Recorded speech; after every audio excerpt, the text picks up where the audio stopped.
je t'invoque. Yahweh, Père des esprits, je t'invoque. Yahweh, Père des esprits, je t'invoque. Yahweh, Père des esprits, je t'invoque. Oh, oh, Père des esprits, je t'invoque. Oh, oh, Père des esprits, je t'invoque. Yahweh, Yahweh, Père des esprits, je t'invoque. Yahweh, Père des esprits, je t'invoque. Yahweh,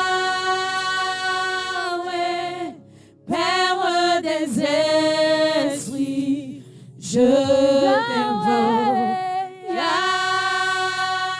Yahweh, Père des esprits, je t'invoque.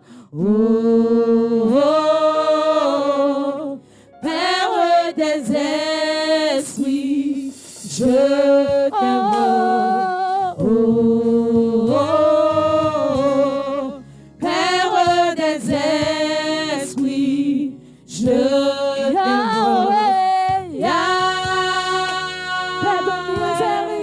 Père de miséricorde, je viens à toi. Yahweh, Père de miséricorde, je viens à toi. Oh, oh, Père de miséricorde, je t'invoque. Oh, oh, Père de miséricorde, je t'invoque. Yahweh, Père céleste, je t'invoque. Yahweh, Père céleste, je t'invoque. Oh, oh, Père céleste, je t'invoque. Oh, oh, Père céleste, je t'invoque. Yahweh, Dieu tout-puissant, je t'invoque. Je t'invoque. Dieu tout-puissant, Dieu de toute-puissance, je t'invoque. Je t'invoque. Dieu de sagesse, je t'invoque. Yahweh, Dieu de toute sagesse, je t'invoque.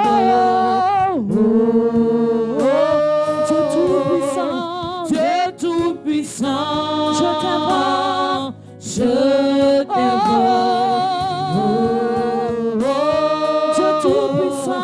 Dieu tout-puissant, je t'invoque. Je t'invoque. Yahweh, Père des esprits, je t'invoque. Yahweh, Père des esprits, je t'invoque. Oh, oh, Père des esprits, je t'invoque. Oh, oh, Père des esprits, je t'invoque. Père des esprits, c'est une invocation. Père des esprits, c'est une invocation. Père des esprits, c'est une invocation. Le Dieu qui a créé les montagnes anciennes, nous t'invoquons. Le Dieu qui est au-dessus de tous les âges, nous t'invoquons. Le Dieu qui a créé l'éternité, c'est toi que nous invoquons ici, sur cet autel. Le Dieu Tout-Puissant, nous t'invoquons. Le Dieu Père de notre Seigneur Jésus-Christ, c'est toi que nous invoquons sur cet autel ce matin. C'est toi que nous appelons. Nous sommes à tes pieds, prosternés que nous sommes. Nous t'adorons, nous sommes venus pour t'adorer. Ainsi, nous te donnons nos génuflexions. Ce matin, nous sommes ici pour t'honorer. Nous sommes ici pour commencer la commémoration de l'œuvre parfaite de la croix. Le Seigneur Jésus-Christ aujourd'hui rentre dans Jérusalem. Il rentre, il est accueilli comme un roi. Il rentre, il est assis sur un ânon. Et les peuples l'accueillent avec des rameaux. Et les femmes étendent leurs pagnes sur son chemin.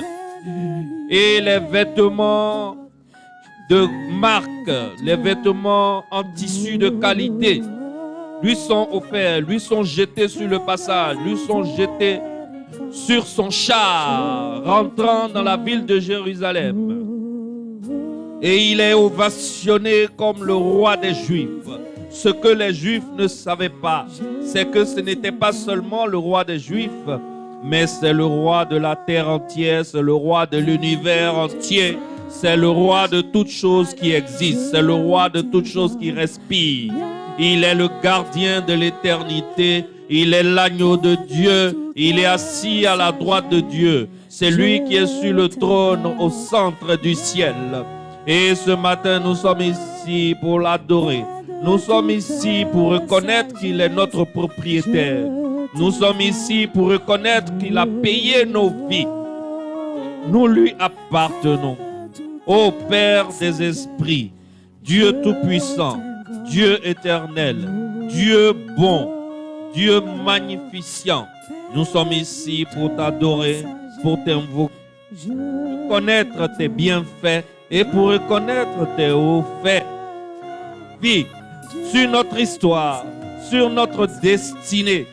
Seigneur, si que nous venons tous les dimanches, puiser la force qui nous permettra de tenir toute la semaine. C'est ici que nous venons sur cet autel, à tes pieds, c'est tout ce dont nous avons besoin. Alors que la gloire tout entière te revienne, Dieu Père des esprits, Dieu tout-puissant, Dieu éternel, Dieu trois fois saint, toi qui es le juste et le véritable, toi qui es l'étoile brillante du matin, toi qui es le bon berger. Ce matin, le temple gloire se tient debout et d'une voix puissante pousse vers toi des cris de joie, des cris de joie, des cris de joie, des cris de joie, des cris de joie, des cris de joie, des acclamations, des acclamations, des acclamations, des acclamations pour le Dieu tout-puissant, pour le Dieu glorieux, pour le Dieu de nos vies, pour le Dieu éternel, pour le Dieu qui n'a pas de pareil, il n'a pas de semblable et il n'a pas d'égal. Nous sommes ici. Merci Seigneur. Alléluia. Reçois les acclamations de ton peuple. Reçois l'adoration de ton peuple, Seigneur. Au nom puissant de Jésus. Amen. Alors nous passons à la parole. Et aujourd'hui, si tu te rappelles bien, le dimanche passé, nous avons vu que le thème central qui est dans la Bible, le thème central qui est dans la Bible, le thème central qui a été traité dans la Bible, c'est le dessein de Dieu pour les nations. Quel est le projet de Dieu pour toutes les nations? C'est le thème central qui a été traité dans la Bible. Et nous avons vu que ce thème central qui est traité dans la Bible s'articule autour de la personne de Jésus-Christ et de son œuvre. N'est-ce pas? C'est la révision. Le dimanche passé, nous avons parlé longuement de l'œuvre achevée de Christ. Parce que dimanche passé, nous avons vu que quand Jésus-Christ est venu sur la terre, ce qu'il a fait là, ça se divise en deux parties. Il y a une partie qu'il a achevée, il a terminé, il a accompli lui-même, et il y a une partie qu'il a laissée non achevée, afin que nous, les rachetés, on puisse l'achever. N'est-ce pas? Et c'est intentionnel. Jésus-Christ pouvait tout faire, mais il a fait une partie et il a laissé l'autre partie. La partie qu'il a faite s'appelle la rédemption. Et le dimanche passé, nous avons longuement parlé de la rédemption. Donc, on ne va pas revenir sur l'œuvre achevée de Christ. On a déjà parlé de ça dimanche passé. Donc, si on a fini de parler de l'œuvre achevée de Christ, aujourd'hui, on doit parler de quoi? De l'œuvre inachevée. Ça veut dire la partie que Jésus-Christ a laissée pour que nous, on fasse. Il a laissé intentionnellement. Il a laissé exprès. Et il nous a confié ça. Est-ce que quelqu'un me suit bien? Alors, nous allons lire un passage biblique. Et dans le passage biblique, là, tu vas me montrer, dans ce passage biblique, quelle partie parle de l'œuvre achevée et quelle partie parle de l'œuvre inachevée. Très bien.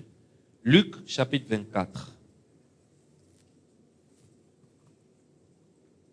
Luc, chapitre 24, nous allons lire du verset 44 au verset 48. Ça est au tableau pour ceux qui n'ont pas leur Bible. Le dimanche passé, j'avais demandé que chacun ramène sa Bible physique, n'est-ce pas? Qui a acheté sa Bible pendant cette semaine? Qui n'a pas acheté? D'accord. Le dimanche prochain, je veux voir vos Bibles physiques. OK? Je veux voir vos Bibles physiques. Gauthier, je veux voir ta Bible. Tu viens à l'église avec ça. On ne vient pas à l'église avec burin et puis marteau et puis scie. Quand on vient à l'église, on doit avoir Bible. N'est-ce pas? Jean-Claude, le dimanche prochain, quand tu viens, je veux voir ta Bible avec toi. Hein? C'est compris? Voilà, c'est très important. Bien. Luc 24, versets 44 à 48. Je lis pour toi. Tu suis au tableau. Puis c'est là ce que je vous disais lorsque j'étais encore avec vous, qu'il fallait que s'accomplisse tout ce qui est écrit de moi dans la loi de Moïse, dans les prophètes et dans les psaumes. Alors, il leur ouvrit l'esprit afin qu'ils comprissent les Écritures. Et il leur dit, ainsi il est écrit que le Christ souffrirait et qu'il ressusciterait des morts le 3e jour. Et que la repentance et le pardon des péchés seraient prêchés en son nom à toutes les nations, à commencer par Jérusalem. Vous êtes témoins de ces choses. Et voici, j'enverrai sur vous ce que mon Père a promis. Mais vous, restez dans la ville jusqu'à ce que vous soyez revêtus de la puissance d'en haut. Est-ce qu'on peut prier? Père, merci pour ta parole. Merci pour ta parole. Ce jour-là, tu étais sur le chemin d'Emmaüs. Tu venais d'être ressuscité. Et tu as cheminé avec les disciples. Et tu as parlé avec les disciples jusqu'à ce que vous arriviez à Emmaüs. Et ils ne savaient pas que c'était toi. Et ensuite, tu leur as ouvert les yeux. Seigneur, de la même façon que tu as ouvert les yeux aux disciples, ce jour, ouvre les yeux des membres de cette Église et transforme de simples membres en disciples du Seigneur Jésus-Christ, qui à leur tour font des disciples, jusqu'à achever l'œuvre inachevée que tu nous as laissée. Au nom de Jésus, Amen. Amen. Voilà le passage que nous venons de lire. Alors, je lis pour toi le verset 46. Tu vas me dire si c'est l'œuvre achevée ou si c'est l'œuvre inachevée. Le verset 46 dit, mets 46 au tableau. Très bien. Et il leur dit, ainsi il est écrit que le Christ souffrirait et qu'il ressusciterait des morts le 3e jour. C'est quoi? C'est l'œuvre achevée ou bien c'est l'œuvre inachevée? C'est l'œuvre achevée de Christ. Très bien. Ça veut dire que le dimanche passé, vous avez bien suivi. Alors, je vous lis le verset 47. Et que la repentance, le pardon des péchés serait prêché en son nom à toutes les nations, à commencer par Jérusalem. C'est l'œuvre achevée ou c'est l'œuvre inachevée? C'est l'œuvre inachevée. Alors, l'œuvre inachevée, c'est quoi? Ça consiste à quoi? L'œuvre inachevée, je relis la phrase. La repentance et le pardon des péchés seraient prêchés en son nom à toutes les nations, à commencer par Jérusalem. Donc, l'œuvre inachevée, c'est quoi? La prédication de quoi? De la repentance et du pardon des péchés. À qui? À toutes les nations. Est-ce que ça commence à être clair pour quelqu'un? L'œuvre achevée de Christ, c'est qu'il est allé à la croix. Et c'est ce que nous allons fêter dimanche prochain. Il est allé à la croix. D'abord, de Dieu qu'il était, il s'est fait homme. Si tu savais la gloire qui existait au ciel, tu allais te demander où est-ce que Jésus-Christ a trouvé le courage de laisser ça, de laisser cette gloire-là pour venir dans un monde obscur, tortueux, boueux, méchant, ingrat comme le nôtre. Déjà même le fait de quitter là-bas pour venir se faire homme là, c'est un exploit. Ensuite, il a vécu parmi nous pendant 33 ans et demi. Et nous l'avons mis à mort. Nous les hommes, nous l'avons mis à mort. Alors qu'il avait la capacité d'envoyer une armée d'anges pour saccager tous les Romains qui étaient autour de lui et les Juifs qui voulaient le mettre à mort, il a laissé faire. Pierre, qui était à côté de lui, a même fait sortir son couteau. Pierre, quand même, il est puissant. Un pasteur qui se promène avec un couteau dans la poche. Il a fait sortir son couteau, il a coupé l'oreille de quelqu'un. Jésus a pris l'oreille, il l'a remis à sa place. Il dit non, où je suis là, je peux faire venir une armée d'anges pour régler ce problème. Mais laisse faire. Laisse faire. Jusqu'à ce qu'il aille mourir à la croix où il a dit tout est accompli. Ça, c'est l'œuvre achevée de Christ. Il n'a pas eu besoin de toi pour faire. Il a fait et il a terminé et c'est proprement terminé. Quand il est mort à la croix, il a vaincu tes péchés. En allant mourir à la croix, c'est toi tes péchés, plus moi mes péchés, plus les péchés du monde entier. Le décret là, le décret qui nous condamnait là, le décret qui dit que celui qui a péché, il meurt. Et il y avait le nom de tous ceux qui ont péché sur la liste. Jésus-Christ a pris le décret et puis il a fait quoi? La déchiré. C'est ce qui s'est passé quand il est mort là. C'est ce que nous allons voir dimanche prochain. C'est incroyable. Maintenant, il y a une autre partie qu'il a laissée de son travail. Parce que, en partant, il a chargé les disciples. Il dit, vous devez prêcher à toutes les nations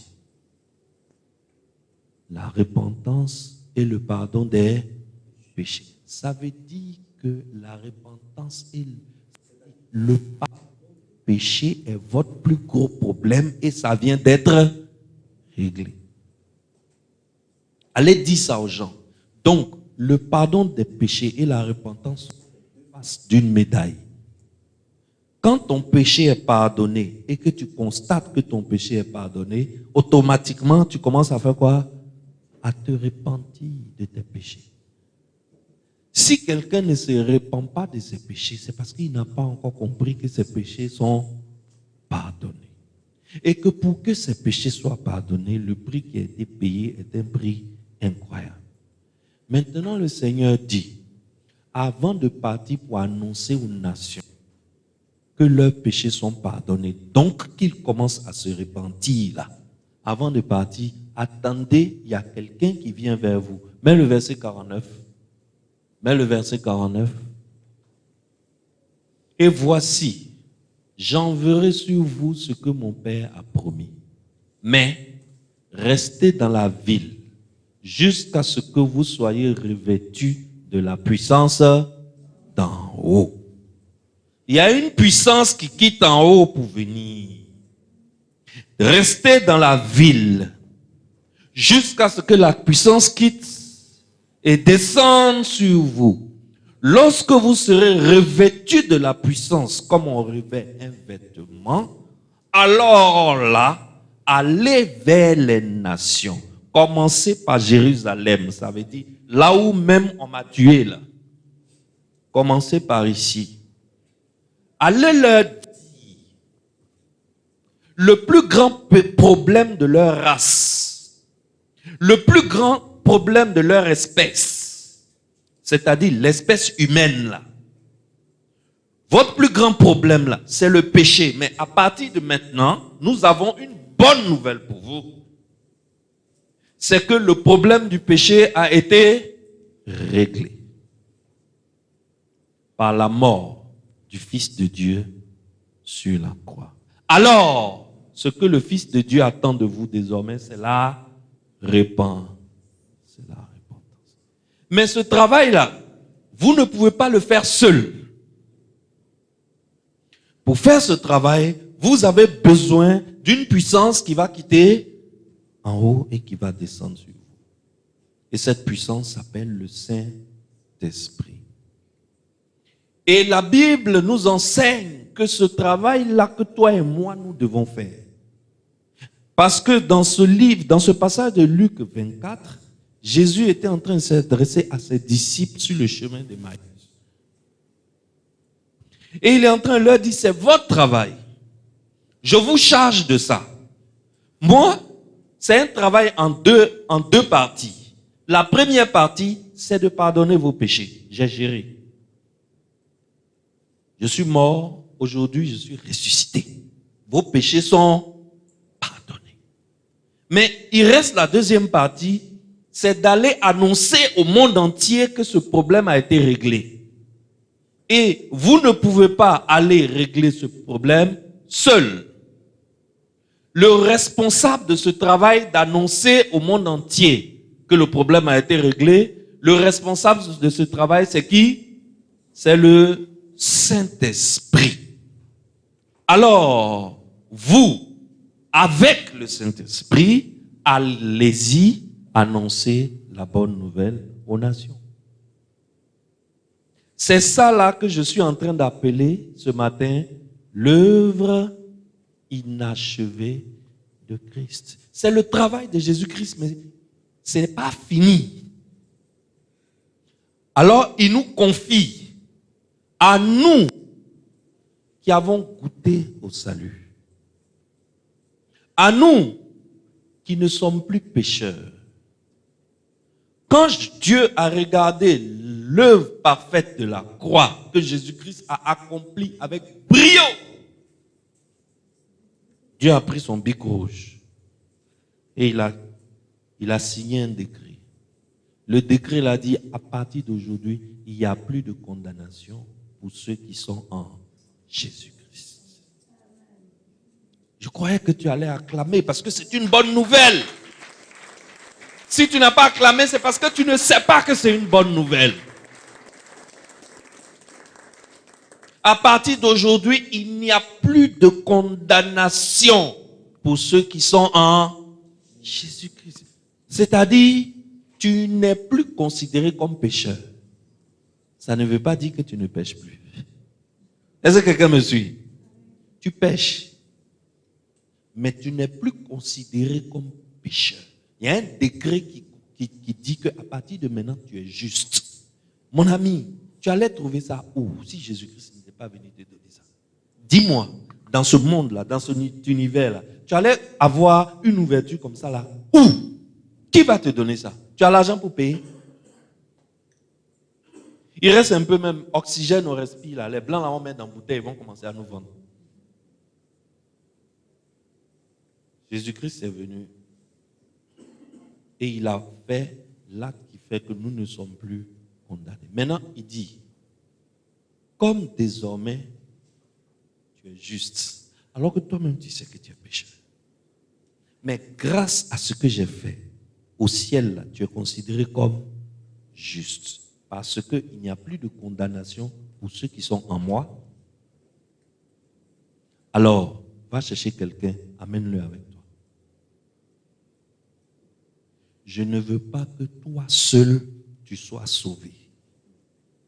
Comme tu es sauvé, va sauver quelqu'un. Est-ce que quelqu'un me suit? Tu es sauvé pour aller sauver. Alors, suppose que tu es sauvé, mais tu refuses d'aller sauver. À la fin de la journée, est-ce que tu es encore considéré comme sauvé? Non, c'est mathématique. La formule, c'est sauver pour être sauvé pour sauver. C'est l'œuvre achevée est collée à l'œuvre inachevée.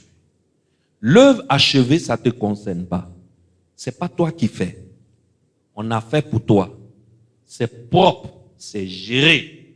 Ça a été très bien fait. Maintenant, on t'a laissé une petite partie. On a fait 90% du travail. On te laisse 10%. On dit, toi aussi, il faut compléter.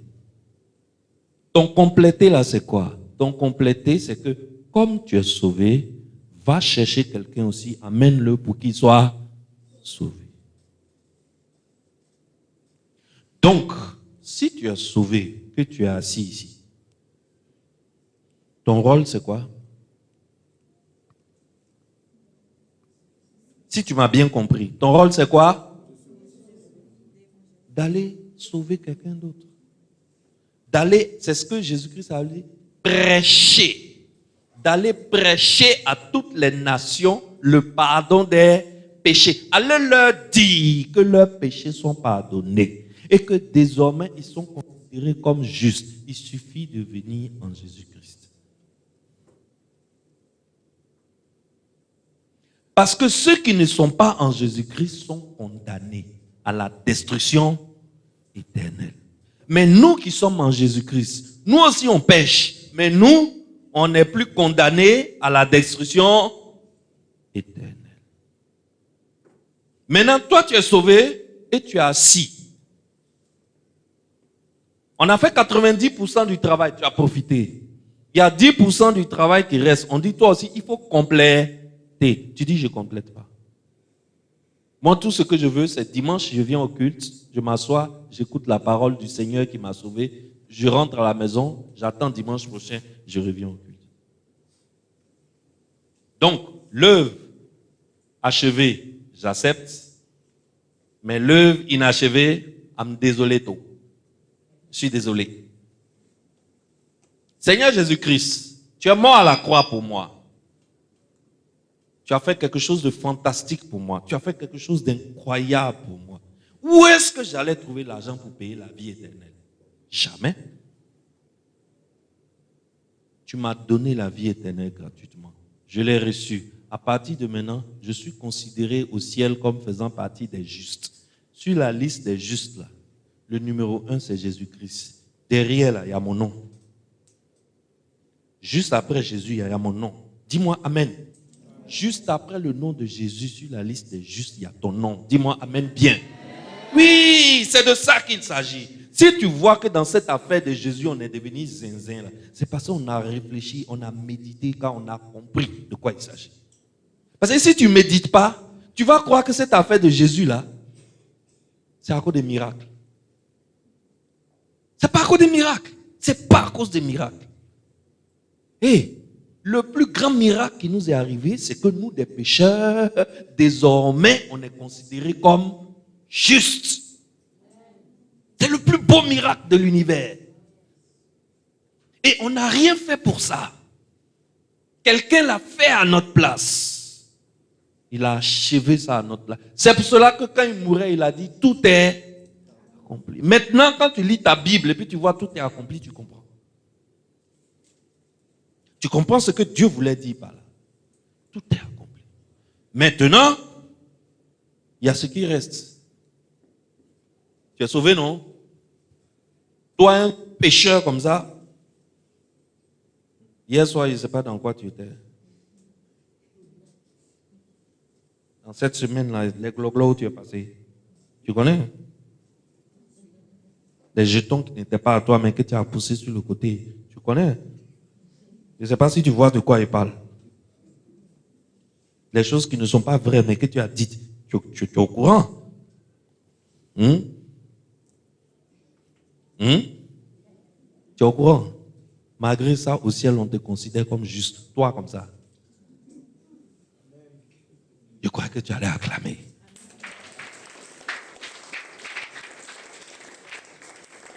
Tu es juste derrière le nom de Jésus, il y a ton nom. Ouh! Est-ce que tu as idée? Mais tu connais dans quoi tu es. Mais ton nom est juste derrière le nom de Jésus. Sur la liste des justes. Tu vois, parfois on vient à l'église, mais on ne réfléchit pas à la repentance, à la rédemption. Fait de Jésus là. Oui, il est mort pour moi à la croix. Répète. Oui, il est mort pour mes péchés à la croix. Je te baptise au nom du Père, du Fils et du Saint-Esprit. Amen. Acclamez pour lui. Sors, va, hein, tu es enfant de Dieu. Va. Tu es sauvé, c'est fini, tu es sauvé. Et la personne retourne dans la frange comme un cochon qui est sorti de la boue, qu'on a lavé, qu'on a toiletté, qu'on a récuré. Et dès qu'on a fini de le récurer, on l'a déclaré juste. Qu'est-ce qu'il fait? Il pleure dans la boue. Parce qu'il n'a pas compris que le pardon des péchés est suivi immédiatement de la repentance.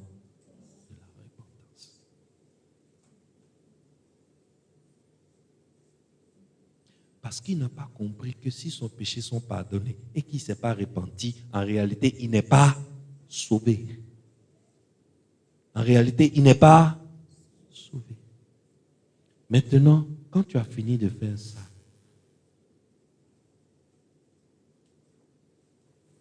Dieu dit, il y a une partie du travail que je t'ai confié. Tu dois faire ça avec le Seigneur Saint-Esprit. Et ça consiste à rentrer dans les nations. Mettez même au tableau Matthieu chapitre 24, verset 14.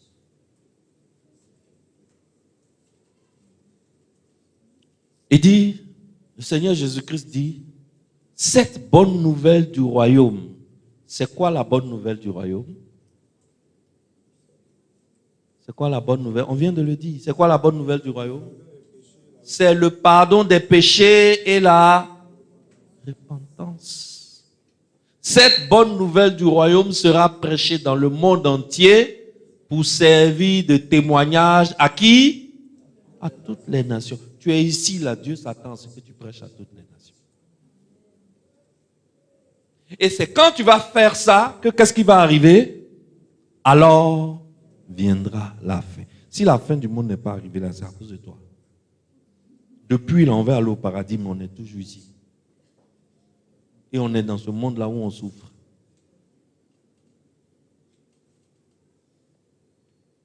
Tous les accidents qui arrivent à Benjerville, les gens meurent gravement. Il y a un accident qui est arrivé hier sur la route de Dibi Village, chez Diane. Mais c'est incroyable, c'est vilain. C'est pas bon. Pourquoi des choses comme ça peuvent arriver? Pourquoi?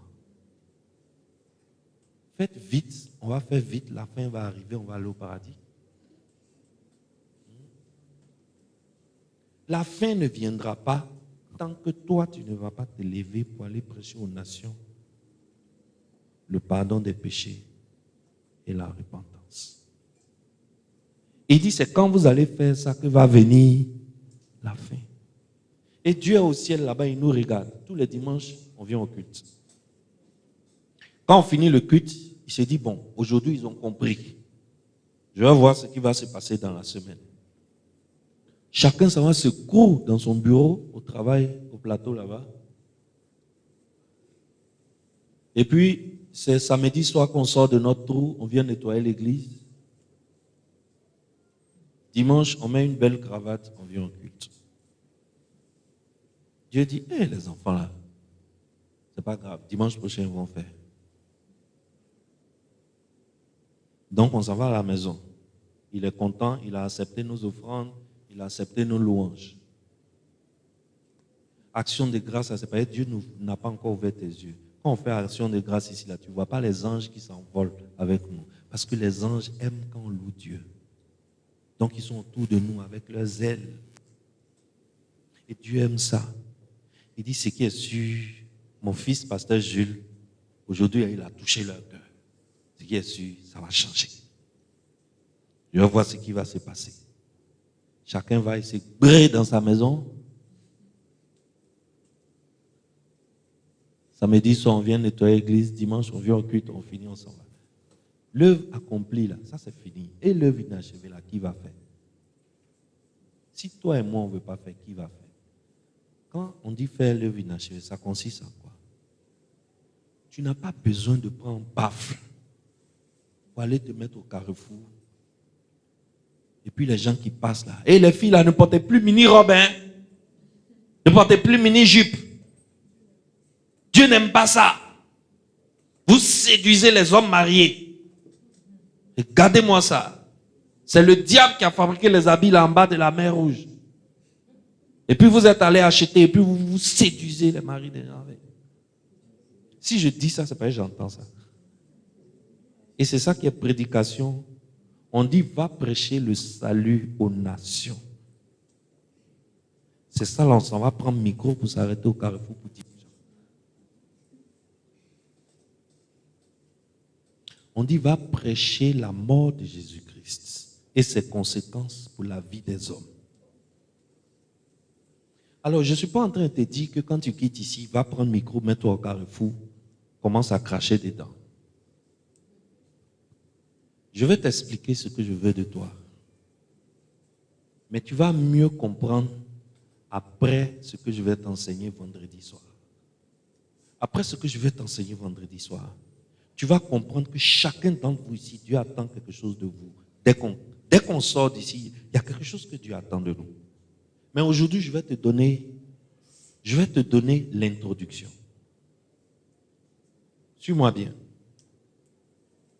Tu sais, quand Dieu te dit, fais quelque chose, et puis tu ne fais pas, Dieu ne dit rien. Vous n'avez pas remarqué? Dieu ne dit rien. Dieu dit, il ne faut pas voler. Mais depuis là, tu voles seulement. Depuis là, tu voles seulement. Dieu ne lui dit rien. Est-ce que tu es une fois parti voler et puis un ange est tombé sur toi et t'a giflé? Il faut laisser. Non. Mais il faut savoir que Dieu note. Je suis venu ce matin pour te dire que Dieu note tout. Un jour, il va te présenter la facture. Le thème de mon message aujourd'hui, c'est la restitution. La restitution coûte toujours plus cher. Répète après moi. La restitution coûte toujours plus cher. Dieu dit, j'ai achevé l'œuvre. Il reste une partie. Toi et puis Saint-Esprit, allez-y dans les nations. Dites aux gens la bonne nouvelle et dites-leur de venir en Jésus-Christ. Toi, tu viens, tu fais culte, tu t'en vas à la maison. Tu fais culte, tu t'en vas à la maison. Tu fais culte, tu t'en vas à la maison. 20 ans, 30 ans, 40 ans. Aller annoncer la bonne nouvelle de Dieu aux nations, ça ne te concerne pas. Tu dis ça, c'est pasteur Jules et puis Jacques.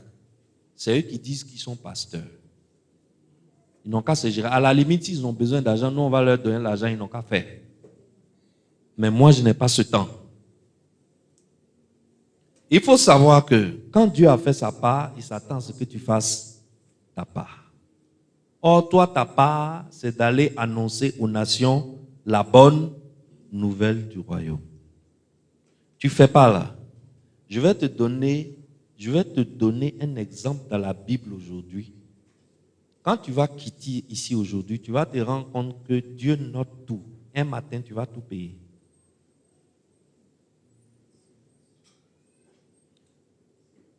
Les hommes d'aujourd'hui sont exactement comme le peuple d'Israël. Nous, les hommes d'aujourd'hui, nous nous comportons exactement comme le peuple d'Israël. Le peuple d'Israël, Dieu leur avait donné une loi. Suis-moi bien. Dieu avait donné une loi au peuple d'Israël. La loi concernait le sol. C'était un peuple d'agriculteurs et d'éleveurs. Et ils plantent. Après, ça pousse et ils récoltent. C'est de ça qu'ils vivent. Mais Dieu dit, de la même façon, vous les hommes, je vous ai dit de travailler pendant 6 jours. Le 7e jour, vous devez vous reposer. De la même façon, je vous dis que le sol aussi doit se reposer. Donc, si vous plantez sur le sol pendant 6 ans, la septième année, vous devez faire quoi? Vous devez laisser le sol se reposer. Vous devez laisser la terre se reposer. Donc, de la même façon que vous avez le sabbat, de la même façon, la terre aussi a son sabbat.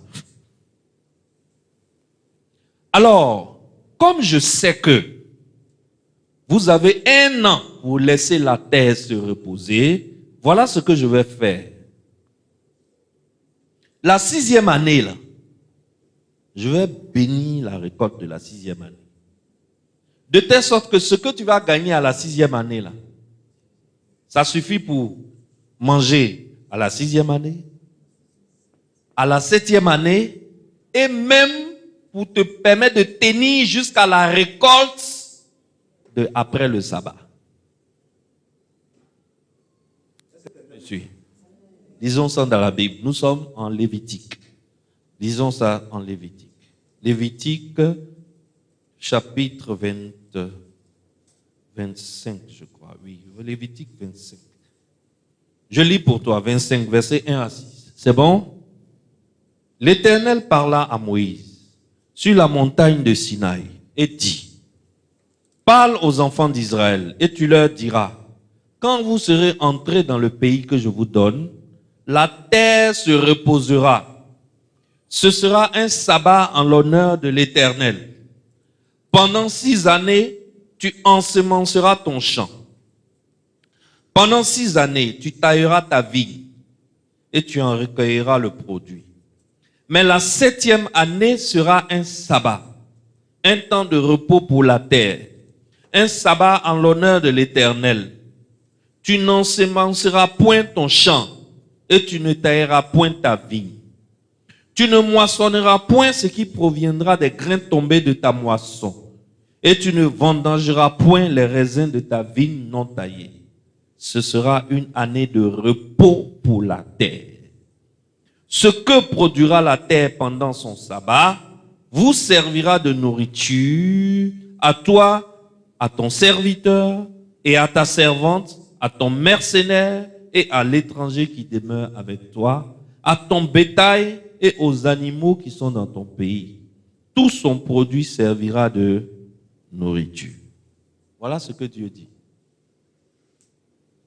Alors, si toi tu es un enfant d'Israël, tu as planté pendant 6 ans, la 7e année, si tu es obéissant, qu'est-ce que tu dois faire? Si tu es obéissant à la loi de Dieu, la 7e année, qu'est-ce que tu dois faire? Tu dois laisser la terre se reposer. Tu dois laisser la terre se reposer. C'est la loi de Dieu. Parce que quand tu laisses la terre se reposer là, c'est à cause du repos là que Dieu t'a donné une grâce spéciale la 6e année. Parce que la 6e année là, Dieu est en train de te montrer que ce n'est pas par tes forces que la terre donne à manger. Je ne sais pas si quelqu'un me suit. Chaque année, faisons un peu de mathématiques. Chaque année, tu as un planteur de riz. Chaque année, tes 1 hectare de riz que tu plantes là, ça te donne 1 tonne de riz. On se suit? Donc tu sais que la terre là, sa capacité de production, c'est combien de tonnes de riz? 1 tonne de riz. La 6e année, quand tu fais le même travail que tu faisais les autres années là, la 6e année, au lieu de te donner 1 tonne, la terre te donne combien? 3 tonnes. La terre te donne 3 tonnes. 1 tonne pour la 6e année, 1 tonne pour l'année de repos et 1 tonne pour te permettre de manger pendant que tu es en train d'ensemencer la 8e année. Si tu es un homme intelligent, tu dois comprendre par là que, en réalité, qui donne à manger? La terre ou bien Dieu? Est-ce que quelqu'un me suit? Tu sais, parfois, nous, on a l'impression que c'est nos grouillages à Abidjan qui font qu'on s'en sort dans la vie. Mais Dieu, à travers cet enseignement, est en train de nous montrer que c'est sa grâce qui nous fait vivre. C'est pour cela que dans cette église, on a créé une caisse qui s'appelle la caisse d'action de grâce. Tous les dimanches. Ce n'est pas obligatoire. Mais un homme et une femme à qui Dieu a fait une grâce exceptionnelle, qui se rend compte, il met une offrande dedans. Cette caisse-là, spirituellement, est la caisse la plus puissante qu'on a à l'église ici. Tu mets ton sang dans cette caisse-là. Ce n'est jamais anodin. Il y a une grâce spéciale. Et la 6e année, Dieu enseigne à Israël que ce n'est pas vos grouillages que vous faites au champ qui vous donnent à manger.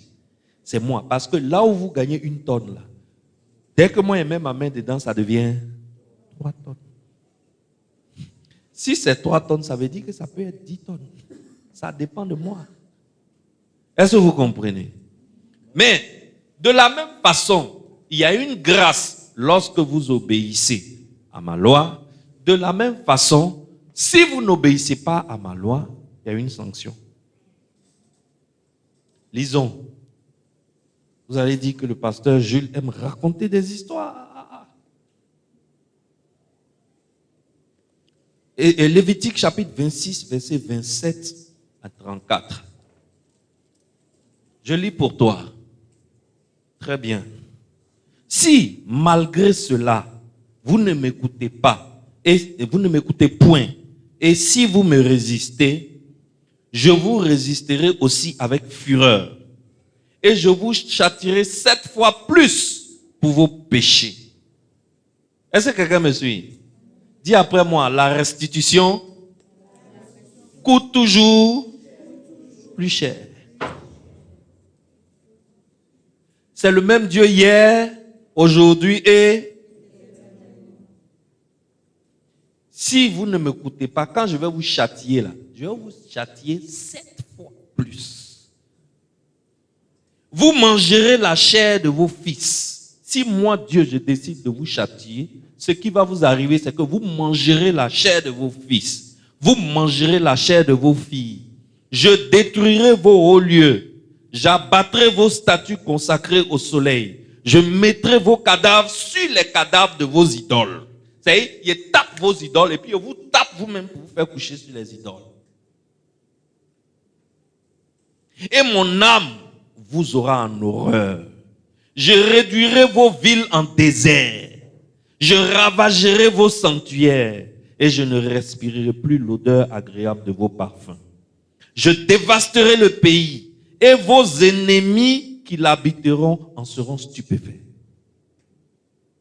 33, si c'est ta Bible, souligne le 33. Je vous disperserai parmi les nations et je tirerai l'épée après vous. Votre pays sera dévasté et vos villes seront désertes. Alors, le sabbat que vous ne voulez pas donner à ma terre, Vous allez donner en bris. La suite. Alors, le pays jouira de ses sabbats. Tout le temps qu'il sera dévasté et que vous serez dans le pays de vos ennemis, alors le pays se reposera et jouira de ses sabbats. Tout le temps qu'il sera dévasté, il aura le repos.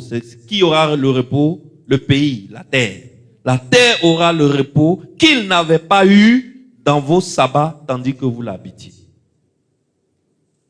Mon ami, quand tu finis d'écouter Dieu parler comme ça, quand 6 ans là arrivent, là, 7e année là, tu fais quoi? Je me repose.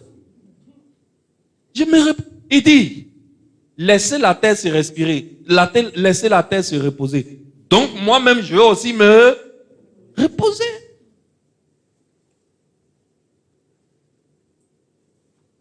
Vous savez ce qui s'est passé? Pendant 490 ans, je te fais l'histoire courte. En fait, on n'a pas le temps pour que je rentre dans tous les détails. Mais pendant 490 ans, est-ce que vous avez idée de ce qu'on appelle 490 années? On est sur cette terre-là. Si on a trop fait, c'est combien d'années? Et puis on meurt. C'est 100 ans. On est entre 80 et 100. Ça, c'est celui qui a bien vécu. Celui qui a bien vécu, sa mort est entre 80 ans et 100 ans. 490 ans. Les hommes sont sur la terre que Dieu leur a donnée et ils refusent d'obéir au sabbat. Ils refusent de laisser la terre se reposer. Suis-moi bien. Suis-moi bien. En réalité, je suis en train de te donner un exemple pour que tu comprennes que quand Dieu te demande de faire quelque chose et tu refuses de faire cette chose, il faut savoir qu'il y aura un jour de restitution. Il y aura un jour de restitution. Ne vous laissez pas perturber par la pluie. C'est le vent, c'est normal, n'est-ce pas? Il y aura un jour de restitution. Il y aura forcément un jour de restitution. Alors, pendant 490 ans, le peuple a refusé de laisser la terre se reposer tous les 7 ans. Et comme ils ont refusé de laisser la terre se reposer, le premier 7 ans, rien ne s'est passé. Le deuxième 7 ans, rien ne s'est passé. C'est-à-dire, 7 ans, rien ne s'est passé. 14 ans, rien ne s'est passé. 21 ans, rien ne s'est passé. Etc., etc. Jusqu'à 100 ans, rien ne s'est passé. 200 ans, rien ne s'est passé. 300 ans, rien ne s'est passé. 400 ans, rien ne s'est passé. On est en train d'aller vers 500 ans. Tout le monde s'en fout. Dieu dit, allez annoncer aux nations. Allez leur dire. Parce que si personne ne le leur dit, comment ils vont entendre? Or, s'ils n'entendent pas, comment ils peuvent croire? Il dit, moi je vous ai sauvés. Vous êtes déjà sauvés. Quels que soient tes péchés, tu es déjà sauvé. Va dire aux autres qu'il y a une bonne nouvelle comme ça. Tu dis, tu ne fais pas. C'est pour cela que je te donne l'exemple du peuple d'Israël. On dit pendant tous les 7 ans, il faut laisser la terre se reposer. Toi, tu dis, tu ne laisses pas se reposer. Donc, la 6e année, quand au lieu de 1 tonne, les gars gagnent 3 tonnes, eux, ils pensent que c'est parce qu'ils sont des agriculteurs chevronnés. C'est parce qu'ils sont les meilleurs ingénieurs agronomes. C'est parce qu'ils ont les techniques de culture supérieures. C'est pour cela que la terre donne 3 tonnes au lieu de 1 tonne. Ils ne savent pas que cette grâce-là, on appelle ça la grâce sabbatique. Cette grâce-là est liée au sabbat. Donc, ils prennent la grâce sabbatique et puis violent le sabbat pour ajouter. Dieu dit rien. Jusqu'à 490 ans. Et puis à la fin de la journée, un matin, Dans l'agenda de Dieu, le temps de la restitution a sonné. Excellence, un matin, dans l'agenda de Dieu, Dieu nous dit d'aller annoncer aux nations qu'il a une bonne nouvelle pour elles. Parce que Dieu ne veut pas que les nations périssent. La Bible dit clairement, Dieu ne prend pas plaisir à la mort du méchant. Il dit, je veux sauver tout le monde. Moi, je suis venu, j'ai fait ma part, c'est l'œuvre achevée. Maintenant, allez leur dire que j'ai fait. Et que c'est une bonne nouvelle. Et qu'eux, ils ne vont plus mourir. Et que même s'ils meurent, ils seront ressuscités parce qu'ils auront la vie éternelle. Allez leur dire ça. Et quand ils vont entendre ça, ils vont se repentir. Parce que si on ne leur dit pas, ils ne vont pas se repentir. Allez leur dire pour qu'ils se repentent. Nous, on dit, on va faire culte, c'est tout. Dimanche, on vient à l'église, le pasteur prêche, on applaudit, on fait nos dîmes, on quitte au soleil. C'est tout ce qu'on connaît. L'autre côté que Dieu demande là, personne ne veut faire. Quand on demande à quelqu'un, il dit non, ça c'est le travail de Jacques et puis Jules. Moi, il n'a jamais dit que je serais pasteur. Mais Dieu n'a pas demandé ce travail au pasteur. Il a demandé ce travail à chaque racheté. Chaque personne qui a goûté le salut. Alors, l'heure de la restitution a sonné pour le peuple d'Israël. Comme l'heure de la restitution va sonner pour toi et moi. Très tôt. Bientôt. Le jour où dans l'agenda de Dieu, l'heure de la restitution est arrivée, qu'est-ce que Dieu a fait? Ce qu'il leur avait dit. Dieu parle là, ce qu'il dit là, c'est ça qu'il fait. Lisons le verset 33 de Lévitique 26.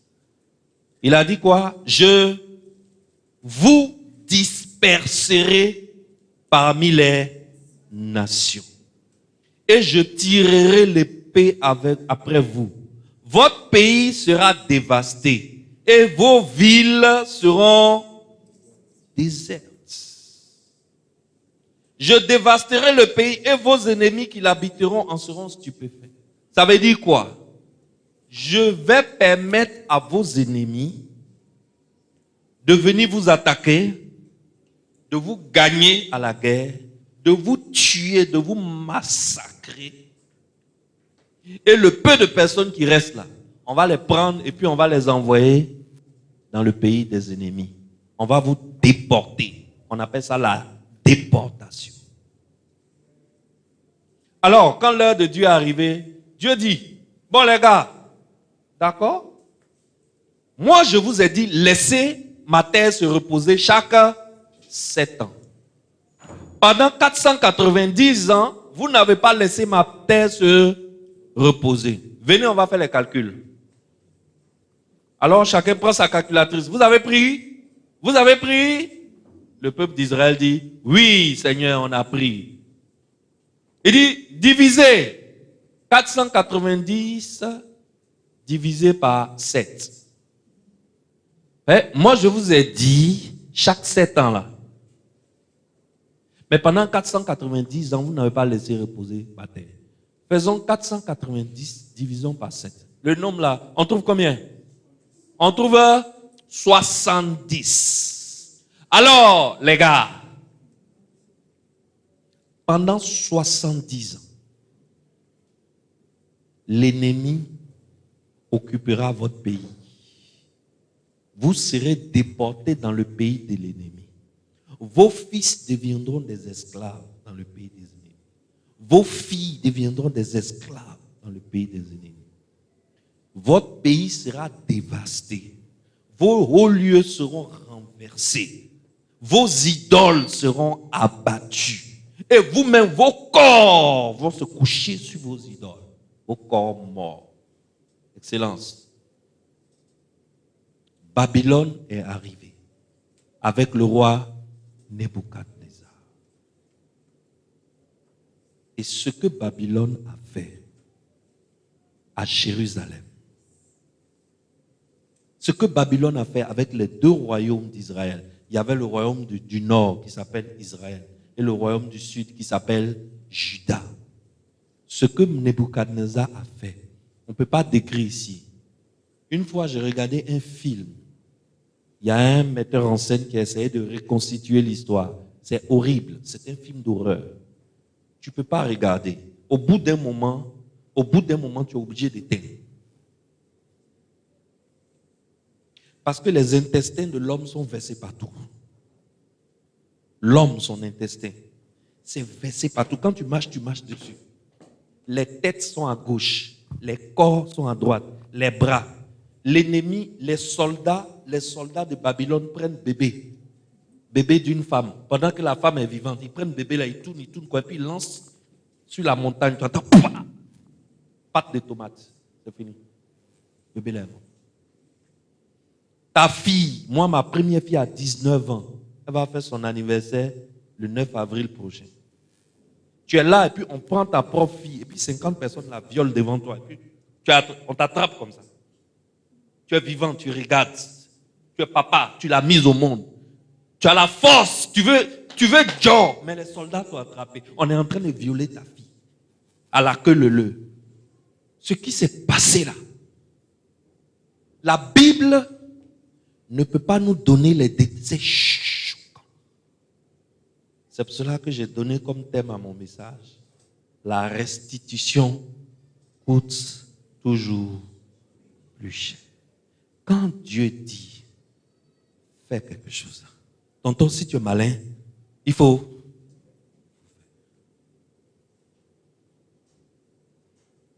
On va arrêter le message d'aujourd'hui ici.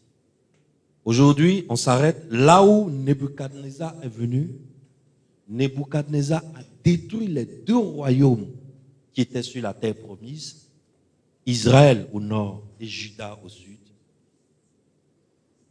Il a emporté ceux qui sont restés. Dieu a dit quoi? Dieu leur avait dit, si vous ne m'obéissez pas, je vais tirer l'épée contre vous. Et l'épée a tué les Israélites jusqu'à le peu qui est resté là. On les a attachés avec chaîne, comme on met chaîne sur cou de chien. Et pour aller de Jérusalem à la capitale de Nebuchadnezzar qui est Babylone, il n'y a pas car, il n'y a pas bus, il n'y a pas avion, il n'y a pas voiture. C'est comment? Tu es attaché comme un chien et puis tu fais quoi? Vous marchez. Vous marchez. Imagine le nombre de morts sur la route. Parce que quand vous marchez, genre, toi tu es trop faible, tu tombes. Et rire de toi si tu tombes. C'est quand tu tombes là, les soldats là viennent par terre. Ils vont te montrer qui a mis l'eau dans le coco. Et pendant que tu es tombé, les soldats là sont en train de te massacrer. Ta chaîne qui est attachée sur le bras d'un autre. Et rire de lui s'il ne te tire pas pour continuer. Et que ton cadavre le ralentit. Et rire de lui, lui aussi va mourir. Je suis en train de te parler de l'homme. Je suis en train de te parler de porc. Ni de cochon. Je suis en train de te parler d'homme. Tout simplement parce que le propriétaire de la terre dit, moi ma terre, chaque 7 ans, il faut la laisser se reposer. L'homme dit, Seigneur, non. Le repos là, c'est perte de temps. Moi j'enchaîne. Pourquoi il a laissé la terre se reposer pendant 1 an? Moi j'enchaîne. Je profite de ce message pour dire à un homme, à une femme, que le repos est divin. Le repos est une loi de Dieu. Il n'y a pas un travail qu'on fait et puis on ne prend jamais congé. Ça n'existe pas. Prendre congé là, ce n'est pas un luxe. Prendre congé là, c'est une loi de Dieu.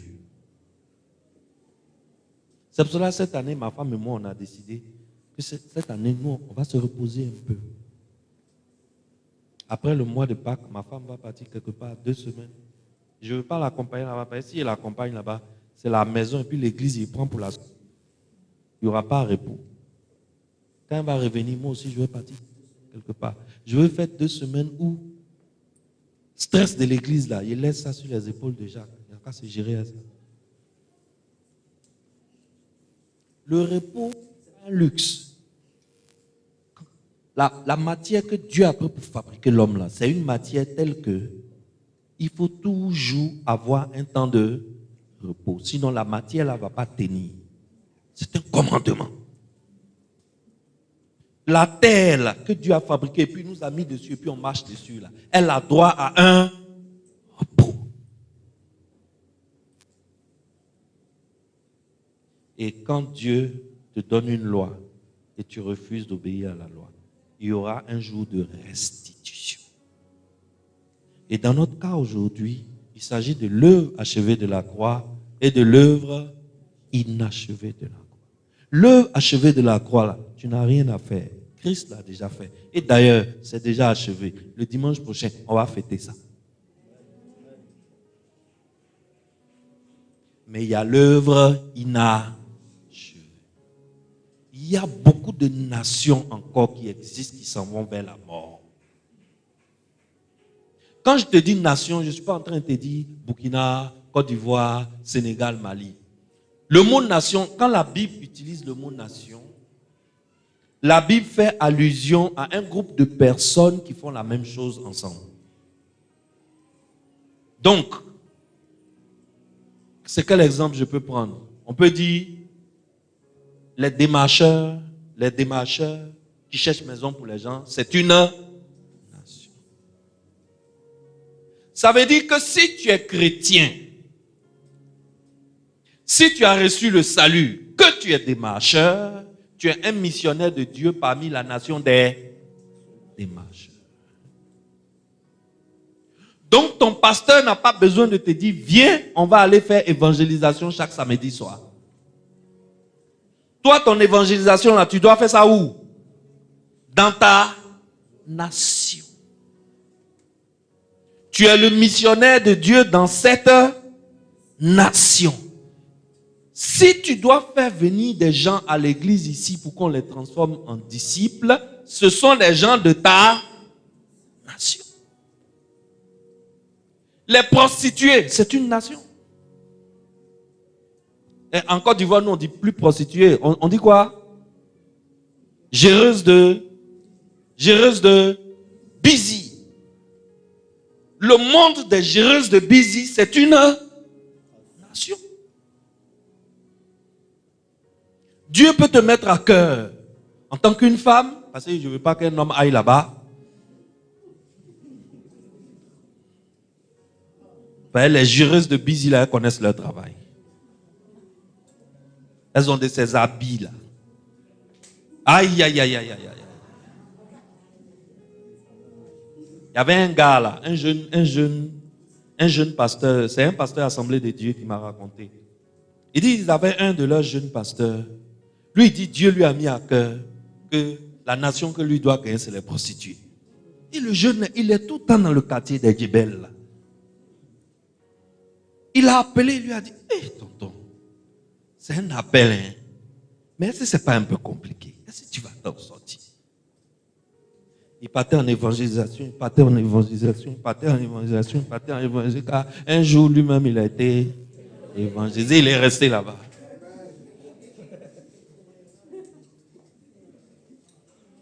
Donc, si tu es une femme, et puis tu dis, Dieu m'a donné la nation des géreuses de busy, ça veut dire que les personnes que toi, tu vas nous envoyer à l'église ici, là, ce sont les gens de ta nation.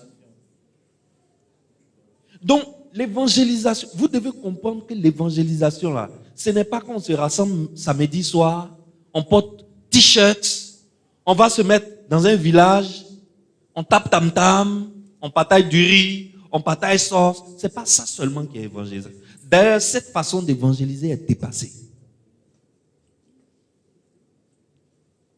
L'évangélisation aujourd'hui, c'est toi le missionnaire qui est dans la nation là. Tu prends tes semblables. Tu es le missionnaire de Dieu dans cette nation.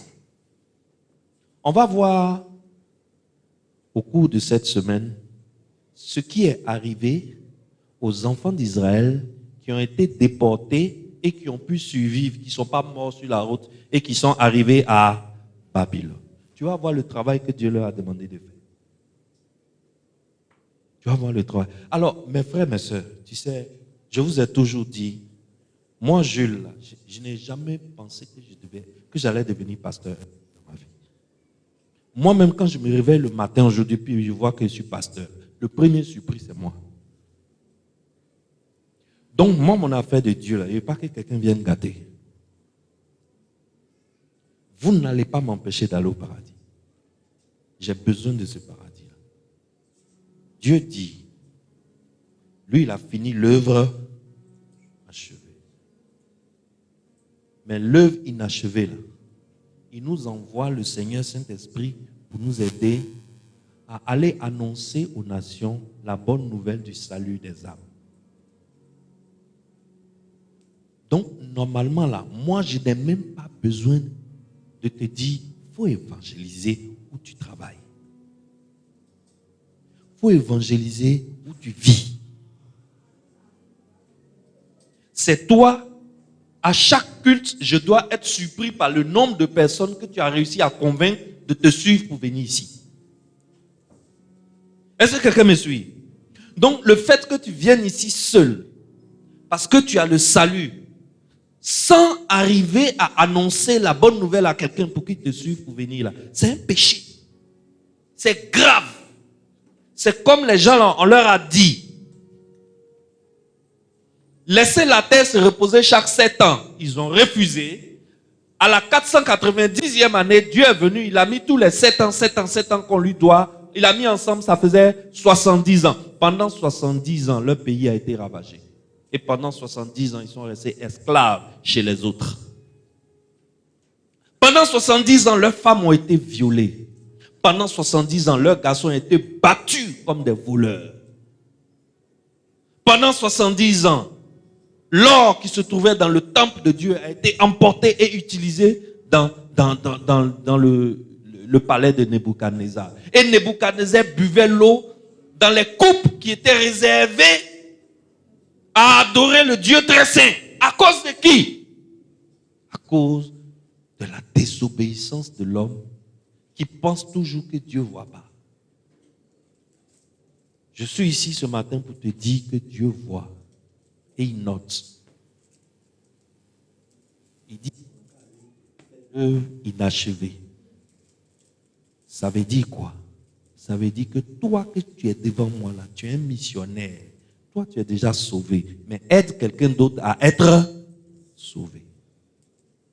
C'est un travail, c'est plus important que le travail que tu fais pour payer ta maison. Malheureusement pour nous, la chose la plus importante pour nous, c'est comment on va payer le loyer. Comment on va payer voiture. Comment on va payer l'école des enfants.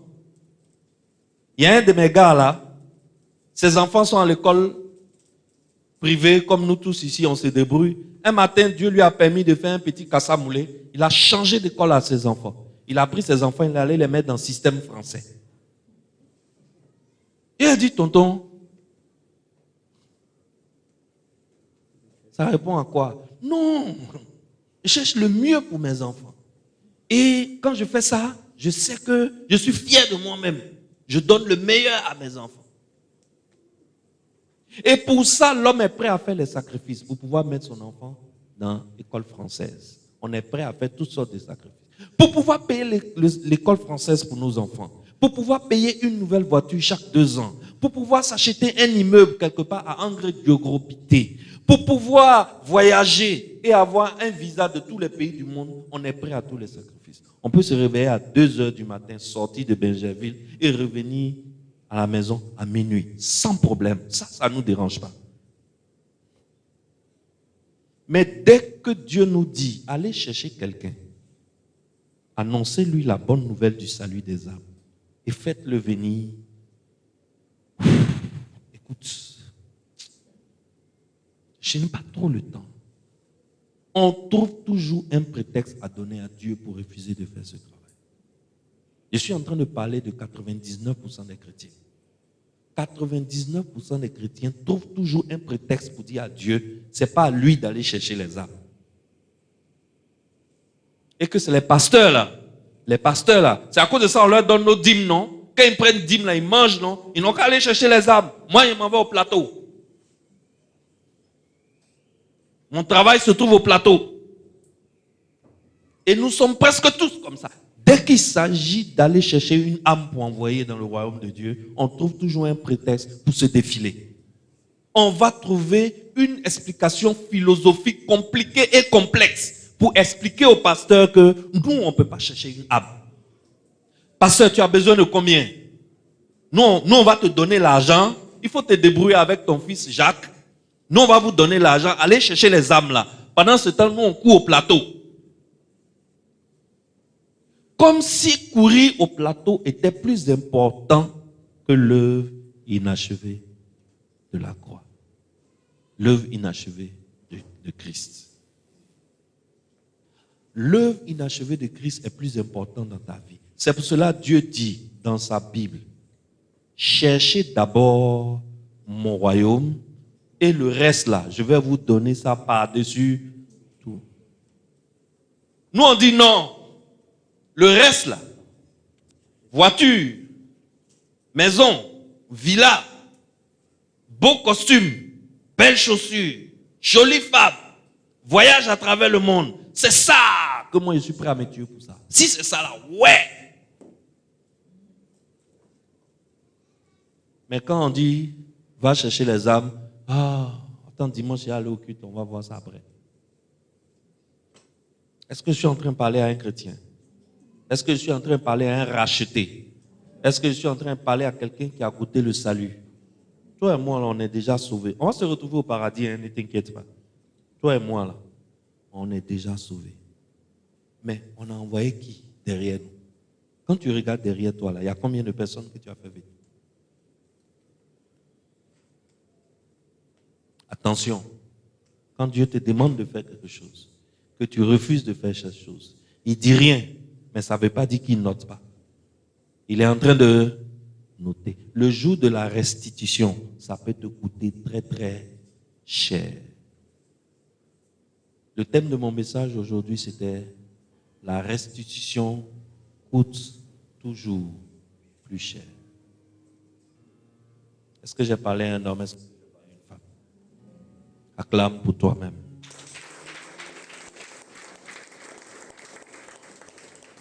Que Dieu nous évite la restitution. Dis-moi amen.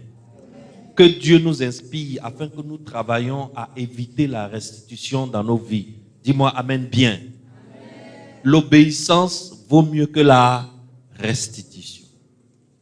Obéissons à Dieu. Obéissons à Dieu.